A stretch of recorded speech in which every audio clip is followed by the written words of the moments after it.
I know what you're thinking. What a cute little RC car, right? But it needs to be geekified.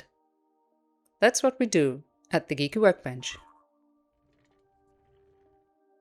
Revell now makes these mini RC cars, and I hadn't seen any so small before.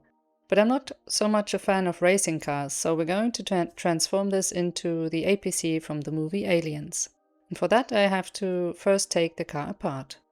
For those of you who watched my last video on the Nostromo and are wondering if this is the project I hinted at, no, it's not. That's one still in the making. I'm making this RC APC while I'm waiting for my 3D printer to be functional again.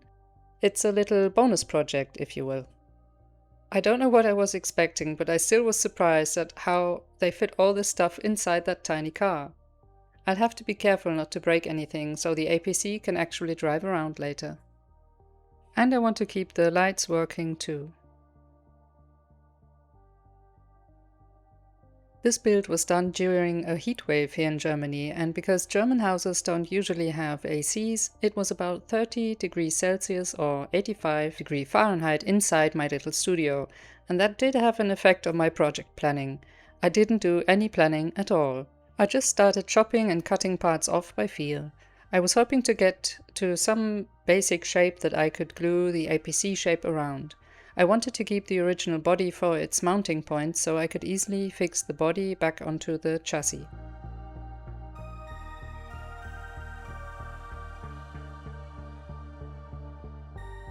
Once I had the body trimmed down, I decided to make the wheel caps. I designed them in Illustrator and cut them with my Cricut.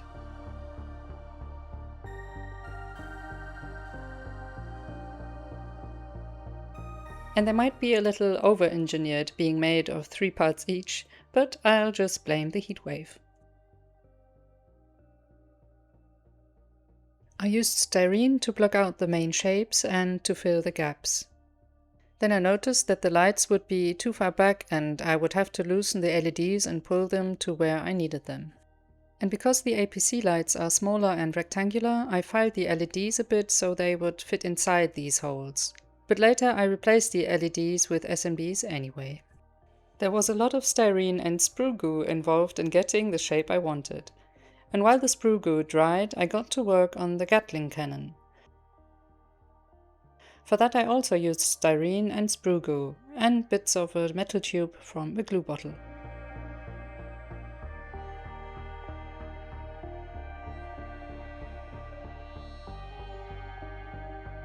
Next is the particle beam cannon, which is also made of styrene and metal tubes.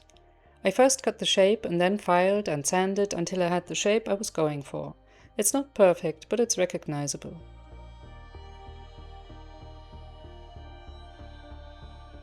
Then I filed styrene rods square because I didn't have any square rods left. These aren't perfectly square either, but I'm okay with that. Must be the heat getting to me. I glued the barrels to the cannon and I was quite happy with the result. Next I started making the rails for the turret. It was very fiddly, so I don't have a lot of footage doing that.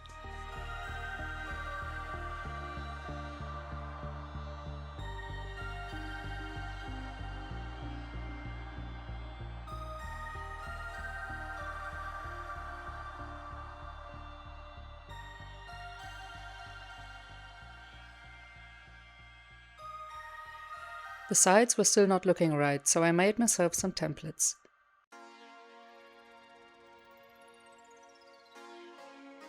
In Adobe Illustrator, I then used the templates to design the side panels.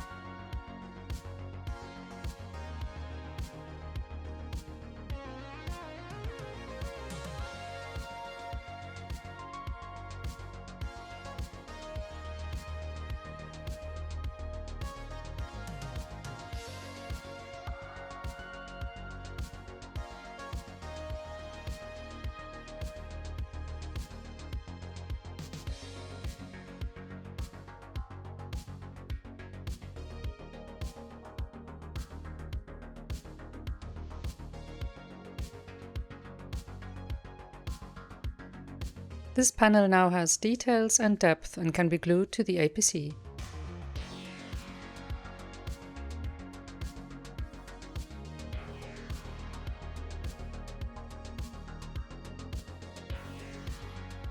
And then I filled all the gaps with grey modeling putty. After it had cured, I sanded and sanded until I had the shape I was going for.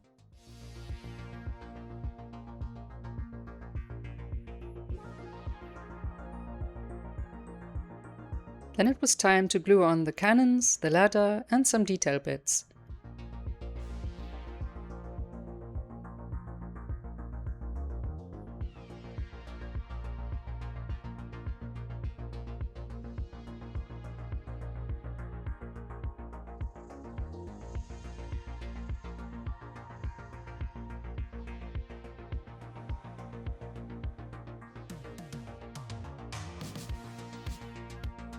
It's not an exact replica, it doesn't have to be. Close is good enough.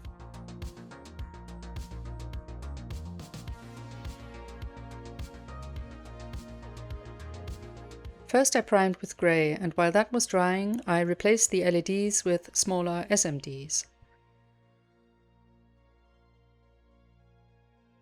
I used orange because the originals were red and orange too. And red, orange, yellow have a different forward voltage than white, blue and green, so I didn't want to make it more complicated. After priming, I noticed quite a few rough spots that I couldn't see properly earlier, so I smoothed those out with grey putty, and after another round of sanding I primed the APC black. For the base color I tried to follow the recipe by Pete from Peter Tyndall's Creative Making. I'll link his channel in the description. But I didn't quite have the right colors. First round was too green, second too light, and the third round I think is pretty close.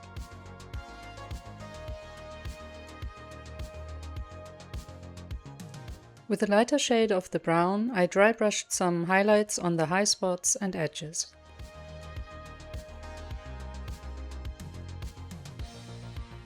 I followed that with some very light chipping, first with steel color and then a lighter shade of brown.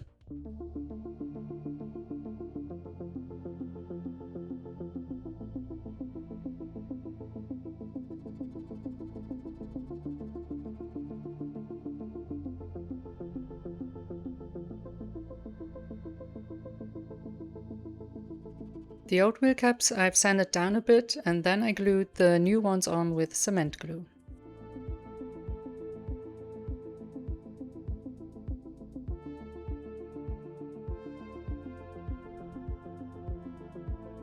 Then it was finally time to put the vehicle back together again.